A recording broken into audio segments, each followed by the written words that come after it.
Bonjour, nous voilà pour la deuxième partie de la boîte à bobo.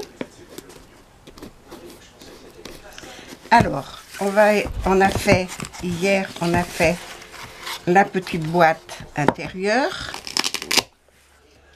Alors, je vais vous montrer un petit peu comment c'est dedans. Je la vide un peu, j'aurais pu le faire avant, mais bon, je ne l'ai pas fait.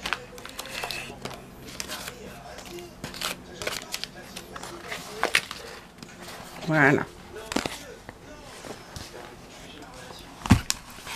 Voilà comment elle est. Ouvre-toi. Sésame, ouvre-toi. Alors, à l'intérieur, vous avez la petite boîte qui est ici, que je vais rapprocher du bord là. Parce que en définitive, là, il n'y a pas beaucoup de place. Donc, devant, on peut y mettre que le gant. Donc, voilà.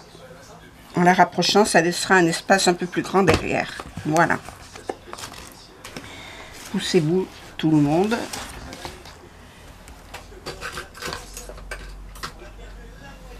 Alors, cette boîte, elle est faite. C'est la petite boîte qui est là. Alors, vous remarquez que moi, je l'ai faite un petit peu plus large. Là, maintenant, on va prendre le fond. Et on va faire pareil avec ça. On va monter la boîte. Alors, même problème. Alors, je vais le mettre comme ça parce que là, c'est toute une enfilade de morceaux que l'on va coller. Voilà. Ça sera après. On va les coller comme ça.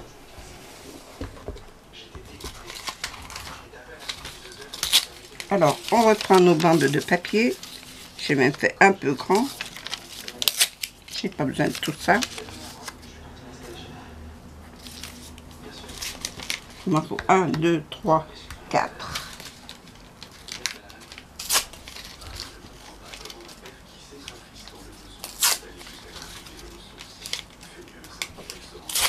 Voilà. Mon éponge.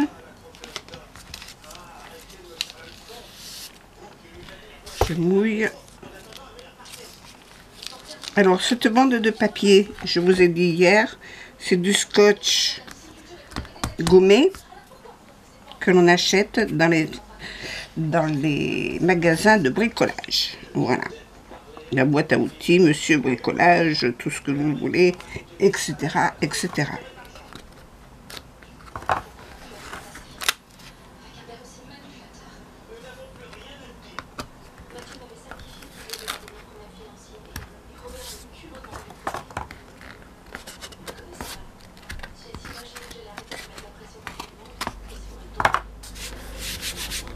Celle-là, c'est bon.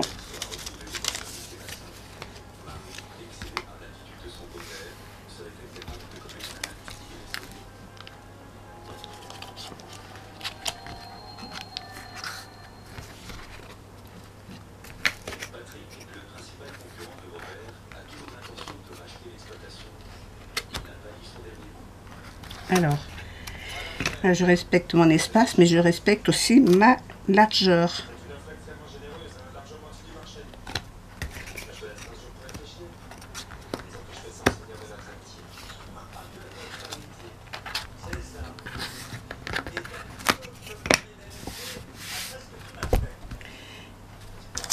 Ici.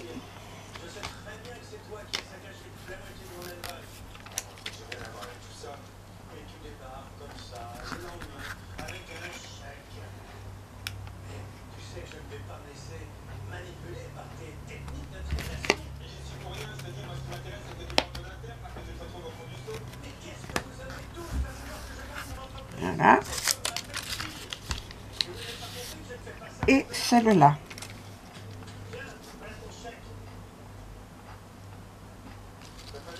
Yeps.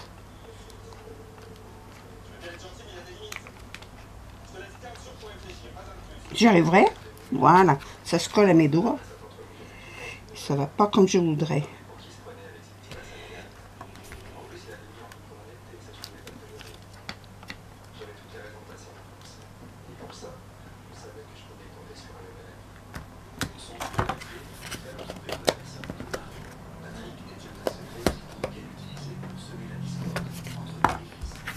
Voilà.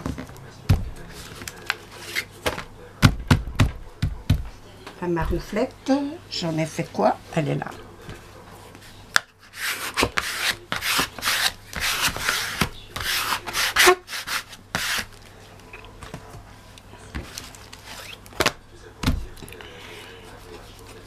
Maintenant, on va mettre ceux qui vont là.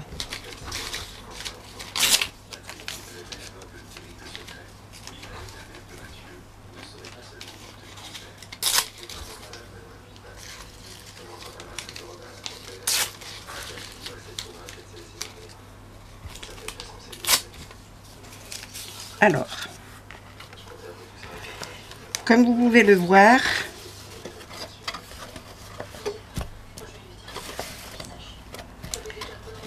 celui-là, il est mobile. Et ici, c'est cela. Donc, il n'y en a qu'un qu'on va coller droit comme ça, c'est celui-là.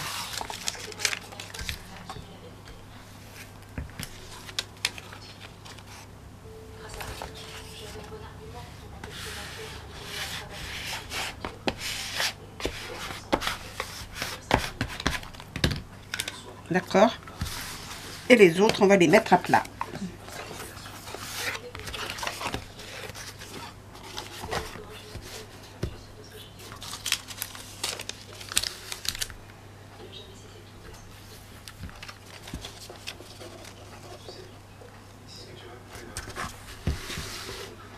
En respectant le pli.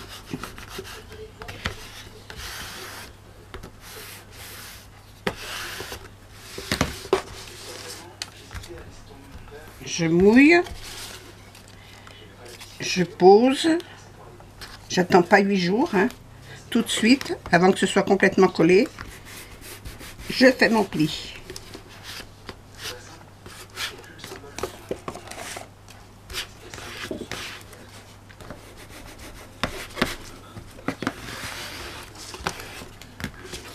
Donc ça c'est bien articulé, ok? Et celui-là, c'est pareil.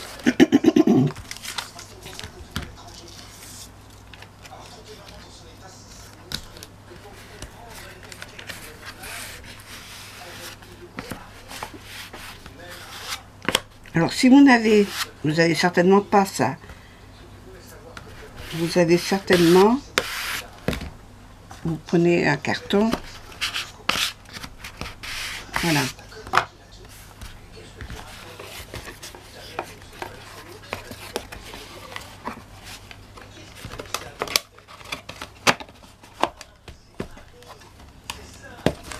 Et voilà.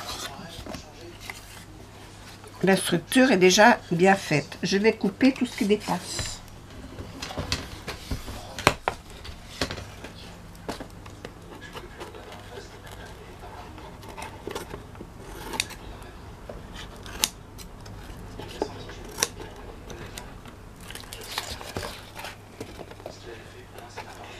J'en connais, moi, qui vont mesurer leur papier, hein. Vous faites comme vous voulez. Moi, je mesure pas, je déchire, je coupe après. Mais c'est pas utile de mesurer, hein. Ne vous embêtez pas. Mettez les plus petits, plutôt plus petits que trop grands. Voilà. Et là, il n'est pas collé sur le bord.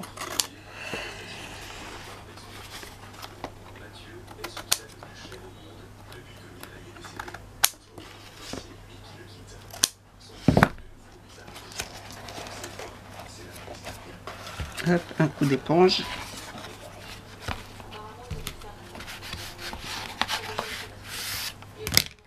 Voilà.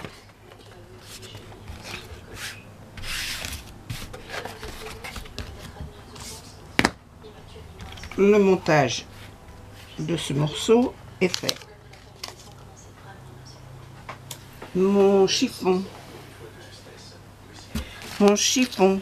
Il n'y a plus le chiffon. Ah.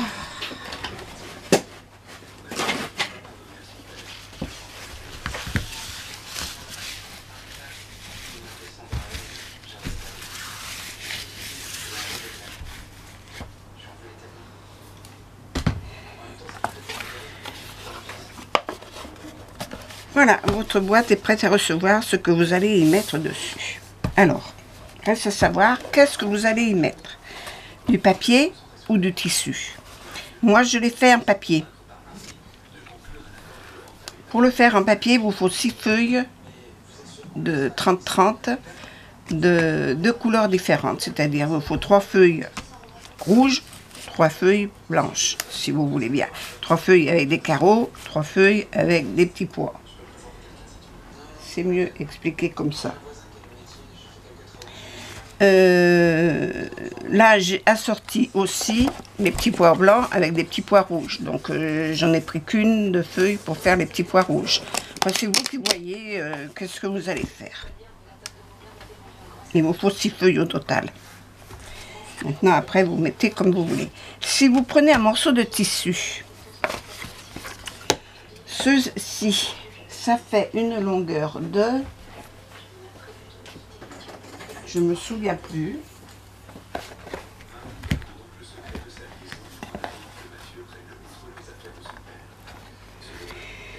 Ça vous fait une longueur de 45 cm. Alors, je vais vous conseiller de prendre un morceau de tissu de 50 cm sur 50. Parce qu'il vous faudra habiller la petite boîte aussi. Voilà. De chaque couleur. Une couleur que vous allez mettre à l'intérieur, une couleur que vous allez mettre à l'extérieur. Puis jouer avec les motifs. Voilà. C'est à vous de voir. Je vais d'abord la faire en papier. Et je vous montrerai pour l'habiller en tissu après. Alors, en papier, je vais prendre mes papiers. Je reviens.